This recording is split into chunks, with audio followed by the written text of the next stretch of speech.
Hello there everyone, and welcome to this Star Wars Vintage Collection action figure review. You're watching Green Card Back, my name is Joe, and today we're taking a look at the Star Wars Vintage Collection VC203 Offworld Jawa from Hasbro. While the very first episode of Mandalorian left me a bit unsure of what the show was trying to do, with the second episode I realised that it was all about exploring the weird richness of the Star Wars universe, and I came to realise that in large part thanks to these guys, the Offworld Jawas of VC203. The Jawa side quest of Chapter 2 was so enjoyable that it became a highlight of the series so far, and so it was an absolute joy to get these guys in 3.75 inch scale with the Vintage Collection. The VC203 Offworld Jawa card back features a nice image from the episode and shows off all the accessories that the figure comes with, which we'll cover in more detail shortly. Here is the Offworld Jawa off of the card, and straight away you can see how good this figure looks. Usually I prefer plastic over soft goods, but the Offworld Jawa looks brilliant in the fabric robe. What's impressive is how well the robe and the plastic hood go together, both in colour and shape. Hasbro's done a really great job of matching the two different materials, and the end result is a really good looking figure. Here you can see the detail under the Jawa's hood, with the mummy style bandages covering everything except the bright red eyes. You can remove the bandolier, which is made of soft brown plastic and sculpted to fit the Jawa's torso. Once that's off, you can also remove the soft goods gown to reveal the skinny midget body beneath, if you're so inclined. Fair warning though, removing the robe really throws the proportions off. You are absolutely better off leaving it on. So then, let's take a look at the articulation. As you might imagine for a small secondary character, the Vintage Collection Offworld Jawa isn't the greatest of movers.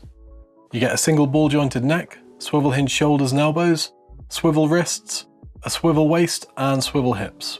From the shoulders down, this is basically a Power of the Force 2 figure.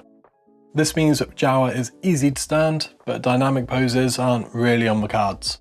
However, the arm articulation does make it easy for the Jawa to hold as many accessories, and that's where this release really shines.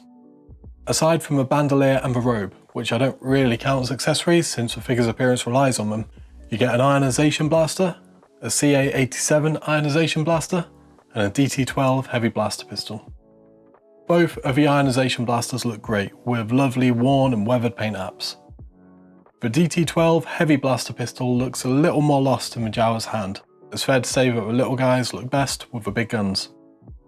As good as it is to keep your Jawas tooled up to the teeth, the best accessory, by which I mean the most fun, is the Mudhorn egg.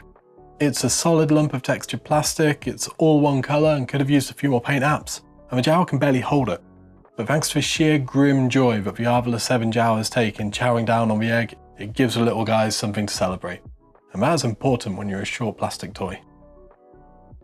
Now then, let's get on to the comparison shots.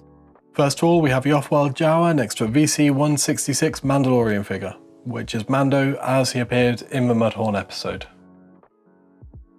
Next up, we have a Jawa next to a 5POA C3PO from the Last Jedi line. And finally, here is the Offworld Jawa next to a still excellent Return of the Jedi Boba Fett. The VC203 Offworld Jawa isn't the most posable or expressive of Vintage Collection action figures, but this is a fun figure, and the existence of toys based on characters like this is exactly what makes collecting Star Wars so enjoyable. Whether you just want a couple of Jawas to cause mischief on your desk, or you want a whole army of them to strip down your HasLab Razor Crest, the VC203 Offworld Jawa provides. That is all I've got for you this time. Have you got the Offworld Jawa yet? How many have you got? How many is too many? Let me know in the comments. Otherwise, check out this playlist for more Vintage Collection videos, subscribe to the channel if you haven't already, and I will see you next time for more Star Wars action figure reviews.